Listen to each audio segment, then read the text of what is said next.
भगवान ने द्रौपदी को इस प्रकार बाबा से आशीर्वाद दिलवाया।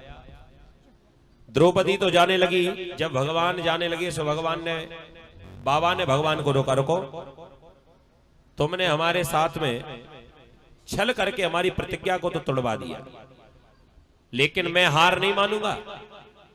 मैं पांडवों को तो कुछ नहीं कर सकता, लेकिन ध्यान रखना, एक प्रतिज्ञा तुमने भी ली है, महाभारत के युद्ध में अस्त्र या शस्त्र नहीं उठाओगे ना। तो मैं आज एक और प्रतिज्ञा लेता हूं, आज हो हरि है ना शस्त्र गहाऊं, तो लाजो गंगा जननी को शांतनु सुध न कहाऊं, स्यंदन खंड महारथ खंडो कपिध्वज सहित गिराऊं, इतनी ना करो शपथ मोहि हरि की, छत्री गति न पाऊं,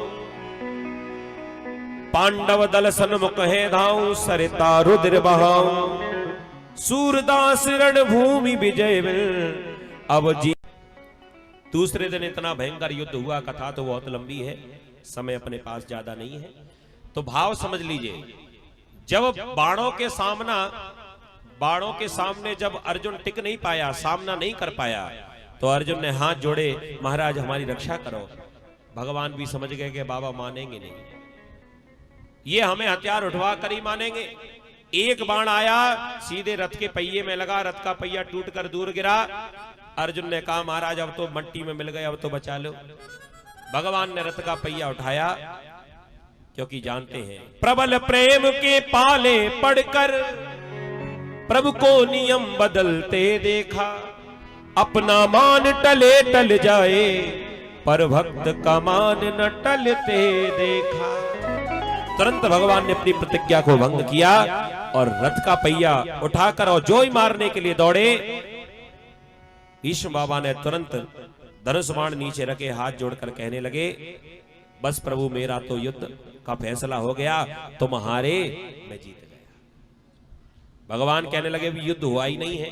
कह दिया, इसी बात का तो था, तुमने हमारी प्रतिज्ञा तोड़वाई, हमने तुम्हारी प्रतिज्ञा तोड़वा दी, हिसाब किताब बराबर हो गया। सो वही विश्व पितामह सरसैया पर लेटे हुए भगवान से कहने लगे कि प्रभु वही रूप जो आप मुझे मारने के लिए दौड़े, कृपा करके आप उसी में मुझे दर्शन दीजिए। भगवान ने उसी रूप में दर्शन दिया। स्तुति करते हुए अपने प्राणों को छोड़ा, दिव्य ज्योति निकली, भगवान में समाहित हो गई। बोलिए भक्त वत्सल भगवान की जय हो।